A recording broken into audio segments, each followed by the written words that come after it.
Good morning, Saratoga. I'm Aidan Kwok. And I'm Daniel Jadali, and thank you for tuning into SHSTV. As your dedicated hosts, we appreciate your support for clicking in on today's broadcast. Our Falcon Winter Guard team is having their first show this Saturday, the first of many in the season across many competitive venues. The Winter Guard will build on skills learned in the fall season with a thematic twist. Here's more on the start of their season. I'm really excited. It's definitely been a while since we've gotten to do like a live performance, and it'll be really fun to be back in front of people and get everyone that hasn't really had the opportunity to do a Winter Guard show before.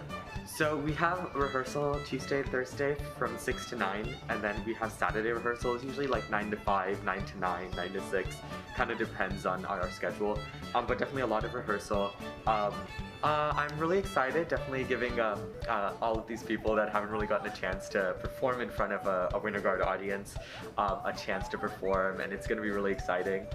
We actually have practices every Tuesday, Thursday, and Saturday for multiple hours each day. Tuesdays we have it 6 to 9, and Thursdays we also have 6 to 9, and then on Saturdays we have usually 9 to 5 or 9 to 6. And with this much time to practice, we work on rehearsing choreography, drill, and movements around the floor so that we can work on making sure that we know what we're going to do, where we're going to do it, and when we're going to do it. Consider going and showing some Saratoga hospitality this Saturday. Performing takes energy and courage. Elsewhere, in Saratoga news, we have a new teacher on campus this week, another welcome member of our wonderful faculty and staff. Ms. Siddiqui, our new geography and economics teacher, has settled at Saratoga High School. We reached out for an interview to learn more about her. So I'm Miss Siddiqui. I graduated from San Jose State, and I was interested in doing social studies, so here I am. Once I saw the job opening, I kind of applied in. So I'm teaching world geography and econ.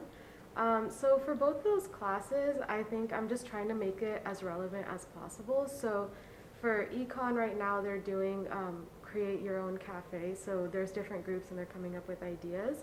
And then for world geography, I want to like tie it into things that are happening right now in the world, because there's a lot going on. So once we get those basic concepts out of the way, I want to make it pretty relevant. So it was honestly pretty easy, I would say. I think the students really helped with that, so they're super nice and basically just took me as their teacher the first day I was here. So I've had a really nice time teaching, and I mean, I think the only thing was like figuring out where everything is and meeting everybody, but it's been really fun and I haven't really had a difficult time.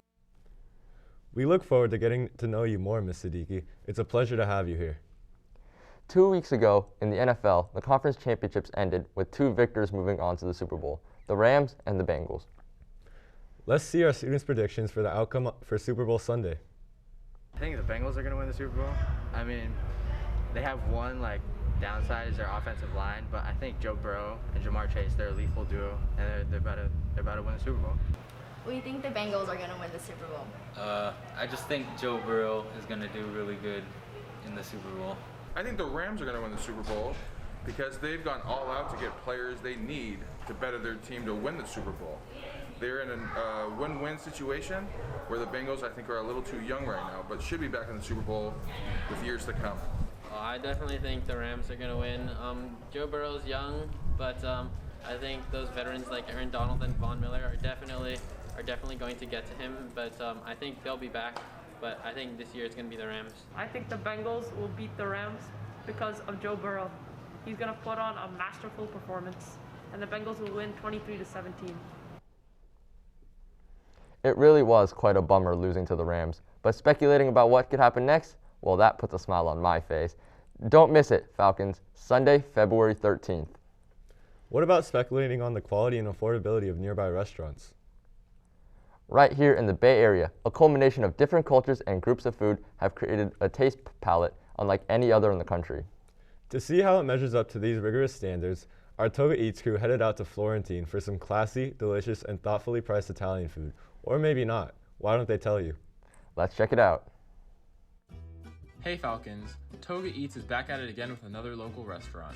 We sent our team to Florentine Trattoria in downtown Saratoga. The place is known for its northern Italian cuisine and is a homey spot with outdoor seating available and a great atmosphere. The service wasn't as we expected, as it took about 40 minutes for our food to arrive. However, the staff was friendly and welcoming. When you are first seated, they will serve complimentary bread, which is fresh out of the oven. It's hot and buttery and is served with a sweet spread. Everyone loved it, we 10 out of 10 recommend. The margarita pizza was satisfactory with a fine crust, although there was nothing too special. Fettuccine Alfredo has a rich, creamy taste that will definitely hit the spot. And if you're looking for some seafood, the fried calamari is a great choice. Fried and tangy, nothing can go wrong with ordering the appetizer. Finally, we have the classic spaghetti and meatballs, which hit the spot. All in all, if you're craving Italian food and happen to be in Saratoga, stop by Florentine Trattoria.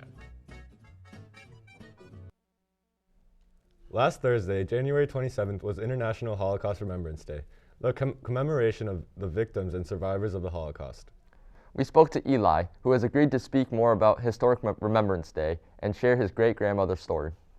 So January 27th is Holocaust Remembrance Day. It is when the Soviet army liberated Auschwitz, and it is when we remember the 6 million Jews that perished.